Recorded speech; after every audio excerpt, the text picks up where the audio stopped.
We all know that Shawshank Redemption flopped at the box office, but Stephen King claims he knows the real reason why. The Shawshank Redemption turns 30 years old this week, so here are some things I bet you never knew about it. The Shawshank Redemption is based on the Stephen King novella Rita Hayworth and Shawshank Redemption. King wrote it in 1982 as part of a collection called Different Seasons, which was the author's attempt at breaking out of the horror genre. With Shawshank, King wanted to write a prison escape story in the vein of the old Warner Brothers films, and the novella is considered one of King's best works.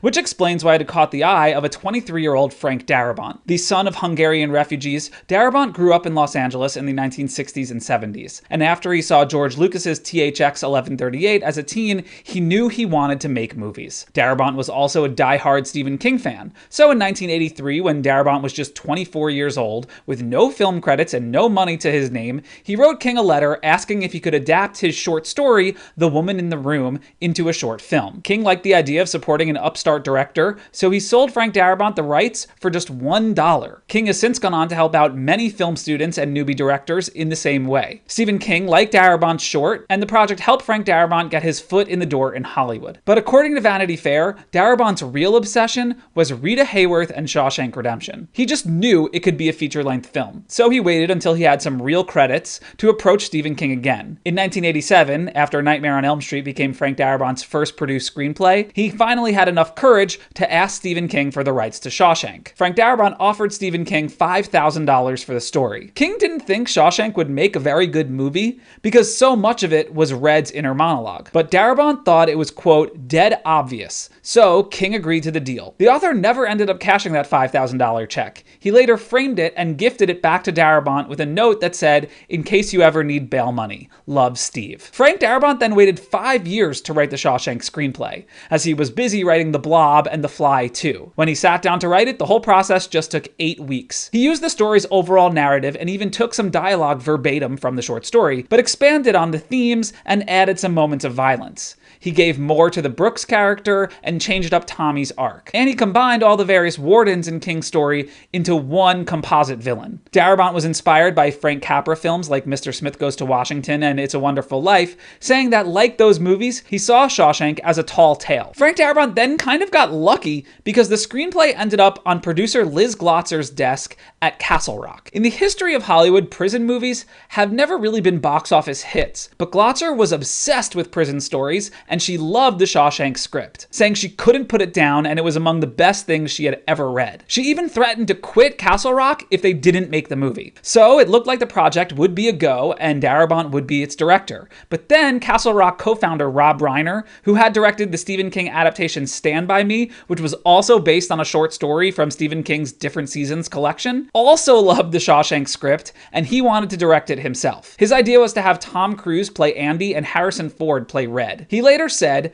"Different Seasons was on my desk for years. You would have thought we'd have read the next story, but we didn't." So Rob Reiner offered Frank Darabont $3 million to hand over the script. That's roughly $8.5 million today. And Castle Rock said it would finance any other project Darabont wanted to make. Would you hand over your dream project for $8.5 million? Darabont seriously considered this offer, but opted instead to stay on as director, later saying, quote, "You can continue to defer your dreams in exchange for money and, die without ever having done the thing you set out to do." Kinda sounds like Get Busy Living or Get Busy Dying. Rob Reiner remained on the project as a mentor to Frank Darabont, and this all happened over the course of 2 weeks, by the way. 14 days after Liz Glotzer first read the screenplay, Castle Rock gave Darabont a $25 million production budget, and he got a $750,000 salary as writer and director, plus a percentage of the film's profits. Pre-production and casting began in January 1993. It was Liz Glotzer who suggested Morgan Freeman for Red, ignoring that the book describes the character as a white Irishman. Red, of course, references this in the movie. After Andy asks him about the nickname, Red responds, "Maybe it's because I'm Irish." Morgan Freeman's son, Alfonso, played young Red in the mugshot photos, and he's also a prisoner shouting "fresh fish" when Andy arrives at Shawshank. There are some legendary casting what-ifs around Andy. At first, Darabont wanted Gene Hackman or Robert Duvall, but they weren't available.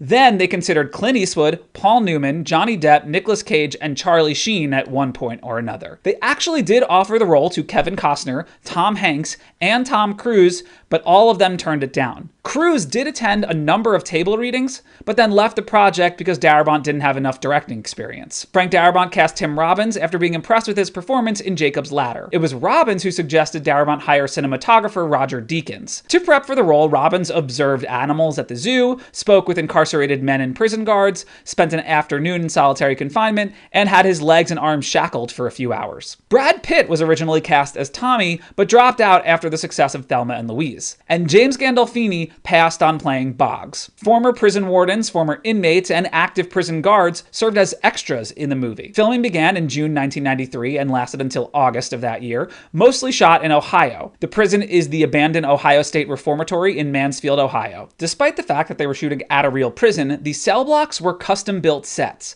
Darabont wanted the cells to face each other, but the reformatory didn't have that, so they built cell blocks on a makeshift soundstage at a former electric factory nearby. The beach scene was filmed in the US Virgin Islands. And it was a grueling summer. Darabont often shot 18-hour days, 6 days a week, and the number of takes he required of his actors led to some tension. Morgan Freeman had to throw a baseball for 9 hours one day, which severely tired his arm. And so the next day he came to set with his arm in a sling. Freeman would sometimes refuse to do the extra takes, and he later said, most of the time the tension was between the cast and director. I remember having a bad moment with the director. Had a few of those. Darabont also had disagreements with Roger Deakins. The director wanted more wide shots, and Deakins insisted on tighter, more claustrophobic shots. The river of shit Andy crawls through in The Pipe was made with water, chocolate syrup, and sawdust. But the stream he emerges into was actually certified toxic. The crew dammed the stream to make it deeper and used chlorine to partially decontaminate it. Andy's escape was initially supposed to be longer and show him crossing a field and getting on a train, but they only had one night to shoot it, so they shortened it to just having Andy stand triumphantly in the water. While the image has since become iconic, Roger Deakins thinks he overlit it. The scene in which Andy tells Red about his dreams of going to Mexico was one of the last things they filmed, and they apparently nailed it in just a few takes. Darabont's first edit of the film was nearly 2.5 hours, which Liz Glotzer felt was too long.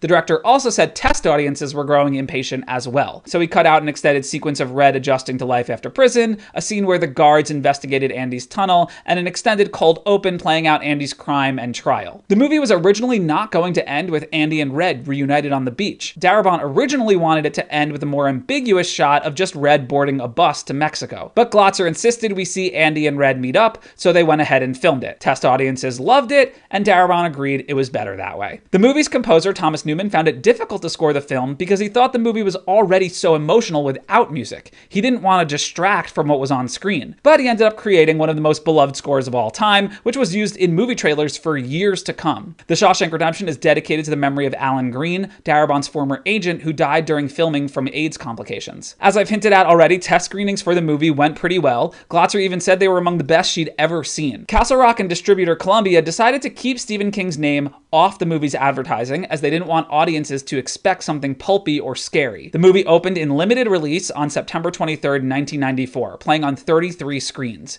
And when Darabont and Glotzer went to see the film at the Cinerama Dome in LA, the screening was empty. Glotzer believes that the one negative review from the Los Angeles Times kept people away. It then expanded to 944 screens on October 14th, grossing just $2.4 million in the US opening weekend, falling to 9th place at the box office behind Pulp Fiction, The Specialist, Wes Craven's New Nightmare, The River Wild, Little Giants, Only You, Forrest Gump, and Exit to Eden. In total, it grossed just $28 million worldwide. It flopped at the box office for a bunch of reasons. Big competition from Pulp Fiction and Forrest Gump, the lack of women characters, the general unpopularity of prison films, and the bleak tone of its marketing. But Stephen King places the blame elsewhere. In a new introduction for the story that appeared in a 2009 compilation, he said, part of the reason may have been the title, which conveyed no information and called up no image in the potential moviegoer's mind. Unfortunately, nobody could think of a better one, and that included me. I never liked the title of my own story, and don't to this day. Here's a funny thing. In Finland, the movie's title translates to Rita Hayworth Key to Escape, which is technically a spoiler for the end of the movie. Morgan Freeman and Tim Robbins also lamented the title, with the former saying it was unmemorable. That said, most critics liked the movie. Today, 89% of the 142 reviews assessed by Rotten Tomatoes are positive. Audiences who saw it in 1994 gave the movie an A Cinema score, and while it didn't win a single one, it was nominated for 7 Oscars, the most of any Stephen King adaptation. Best Picture, Freeman for Best Actor, Best Adapted Screenplay, Best Cinematography, Best Editing, Best Sound, and Best Score. Being nominated for all those Oscars helped spread the word, and it became one of the highest rented films of 1995. And then, in 1997, the movie started airing regularly on TNT. TNT and Castle Rock shared a parent company in Turner, meaning TNT could air the film on the cheap. The cable airings would go on to break records and turn the movie into a cultural phenomenon. Here's a fun full circle thing. Turner would merge with Warner Brothers, meaning the WB came to own The Shawshank Redemption, bringing it home to the very studio that inspired Stephen King to write the story in the first place. By 2013, the movie had aired on 15 different cable channels, and in 2014, the Wall Street Journal estimated that thanks to its home video and TV licensing deals, the movie ended up profiting more than $100 million. Warner Brothers has also said it's one of the most valuable assets in its library. 10 years after its release, Bob Gunton, who played the warden in the film, said he was still earning 6 figures in residual payments every year for the movie. The Shawshank Redemption is now considered to be one of the best films of all time. In 1999, Roger Ebert put it on his best of all time list. In 2005, the Writers Guild named it 22 of the 101 greatest screenplays. In 2007, AFI named it 72 on its 100 best list, above Forrest Gump and Pulp Fiction.